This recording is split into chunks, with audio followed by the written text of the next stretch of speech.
Chapter 12. Keep calm and focus. Class, as you know, today we're having a dress rehearsal for the Winter Wonderland show, Mrs. Brisbane said later in the morning. Dress rehearsal?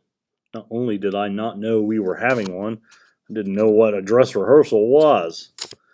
Mrs. Lark will take us into the gym so we can practice on stage. We'll take all our props with us, Mrs. Brisbane explained. Rolling Rosie raised her hand. How can it be a dress rehearsal? We girls aren't wearing white, and we haven't finished decorating our snowflakes. I know, Mrs. Brisbane said, but at least we can try the songs on stage, and you can wear your snowflakes as they are. We'll finish decorating them this afternoon. Daniel, are you ready to play the piano? Daniel looked pleased as he said, Yes, Mrs. Brisbane, I practiced this weekend. Yes, he did, I squeaked. Everybody giggled. Then Mrs. Brisbane had my classmates line up. They took their snowflakes, bells, tails, and ears with them. Just as she reached to open the door, forgetful Phoebe said, We forgot Humphrey and Og. For someone who can be forgetful, Phoebe was good at remembering important things like us. Humphrey and Og are staying here, Mrs. Brisbane told her. But then they won't get to see us on stage, Phoebe protested. Daniel looked truly upset. I don't know if I can play it without Humphrey, he said. He helped me play the song. Oh dear, Mrs. Brisbane said. I want Humphrey and Og to see us, Thomas said. After all, they saw us learn the songs and make our costumes. They should be there, Holly added. Suddenly, the class was abuzz with my friends begging Mrs. Brisbane to bring us along. But what will we do with them? Mrs. Brisbane asked. Daniel had a suggestion. We could put them on top of the piano. That's where Humphrey was at my house. Please, please, my friends begged. Mrs. Brisbane shook her head, which was bad. But then she smiled, which was good. Oh, I guess it won't hurt, she said, but let's be careful with them. Then she carefully put my cage and Og's tank on a book cart she keeps in her room. Who's going to push? She asked. Of course, every single student wanted to push. Mrs. Brisbane chose Phoebe because it was her idea. Phoebe gave us a nice, easy ride down the hallway of Longfellow School, right past Mr. Morales' office. He was standing in the doorway as we approached. Whoa, looks like a parade, he said. Mr. Morales was wearing a tie with little stars on it. We're on our way to dress rehearsal, Mrs. Brisbane explained. And what are Humphrey and Og going to do, he asked. They'll be the audience, Sophie said. Mr. Morales leaned down to look at my cage. I hope you like the show. I'm positive that I will, I squeaked back. As we rolled along some more, I heard a familiar voice say, Hi, Humphrey Dumpty. That was AJ, one of my favorite friends from last year's class. He was the first human to give me a nickname. And then we arrived. The gym is huge. I was only there once before, and I hadn't even noticed that there was a stage. Mrs. Lark was waiting there for us. When Phoebe rolled the cart past her, Mrs. Lark looked shocked. What are they doing here? She asked. The children wanted to bring them, and I thought it couldn't hurt, Mrs. Brisbane replied.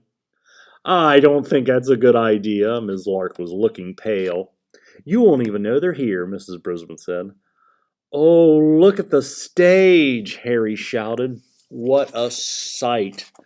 The back wall of the stage was all white with bright green pine trees made out of paper. In front of that was a low fence with snow on top. I guess it wasn't real snow because it was warm in the gym and snow would melt, but it looked hamsterific.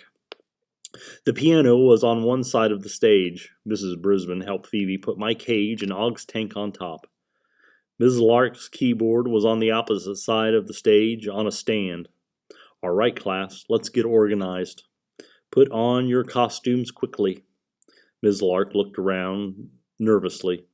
There was a lot of talking, giggling, jingle-jangling as the girls put on their snowflakes, and the boys held their jingle bells as they put on their tails and ears. Take your places, Ms. Lark said. It took a while, but they managed to get lined up with the boys on the sides so they couldn't be seen by the audience. There wasn't an audience yet, except for Og and me. The girls lined up in the center of the stage. Okay, so first the girls will begin the Snowflake song. As soon as they finish, I'll signal you. Daniel, you start playing the introduction to Jingle Bells. Then the boys prance on stage singing, Mrs. Lark explained. And then the girls will sing a chorus of the Snowflake song while the boys are still singing Jingle Bells, she said. It sounded confusing to me, but I knew what Ms. Lark wanted. I only hoped my classmates knew too. Ms. Lark stood at the keyboard and raised her hand. 1, 2, 3, Ms. Lark said, and the music began. Then the most amazing thing happened. The girls twirled around, spinning like snowflakes in a flurry. That was one of my spelling words, remember? The tinfoil on their costumes twinkled like stars. Mrs. Brisbane was right. They didn't need glitter. No two snowflakes are the same, though they're lacy white. No two snowflakes are alike, almost but not quite. Each one is special, that is true. Each one is special, just like me and you. Even though they weren't wearing white, I thought the girls looked wonderful, whirling like snowflakes across the stage. And 1 and 2 and 3, Ms. Lark said, "Go, Daniel." She pointed at the piano. I saw a look of panic on Daniel's face, so I was relieved when he started to play Jingle Bells.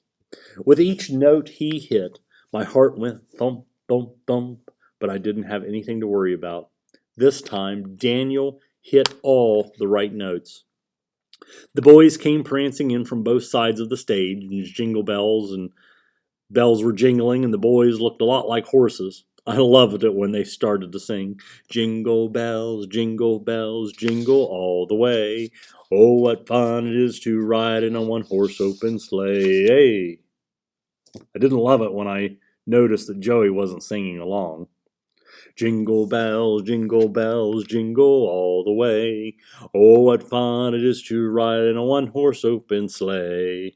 I have to admit, I wasn't prepared for what happened next. When Ms. Lark pointed at Joey and Joey let out an ear-splitting whee! So that was Mrs. Brisbane's idea. It was a very fine whinny, and he repeated it at the end of the next verse. The girls started twirling again and sang their song at the same time the boys sang their song. Instead of sounding mixed up and confusing, it sounded great.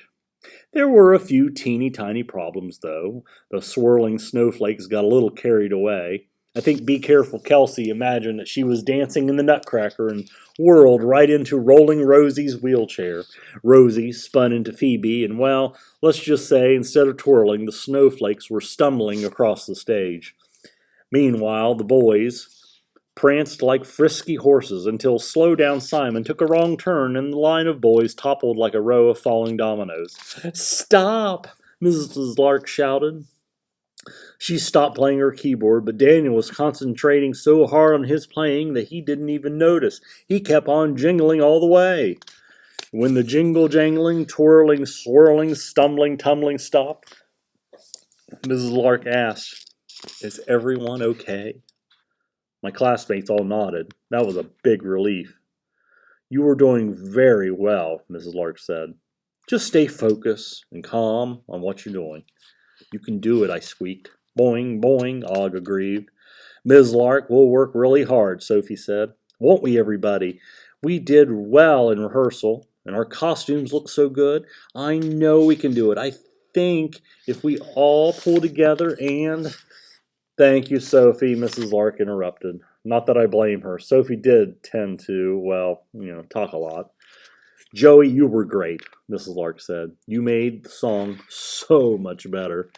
Joey's smile filled his whole face. "We'll practice one more time before the program," Ms. Lark said. "But I need you to focus," she added. "Oh, and Sophie, Mrs. Brisbane will talk to you later." I was a little worried that Sophie was in trouble for her talking. Again. Then, right before Phoebe wheeled us back into room 26, Daniel leaned in close to my cage and said, "Thank you, Humphrey." "You're welcome, Daniel," I squeaked back. "You're my lucky charm," he said. "You make me play better." I know he meant it as a compliment, but I wished I could tell him that he didn't need a lucky charm or a magic backpack to play better. He played better because he practiced. Humphrey's Winter Wanderings. If a horse lived next door to you, would he be your neighbor?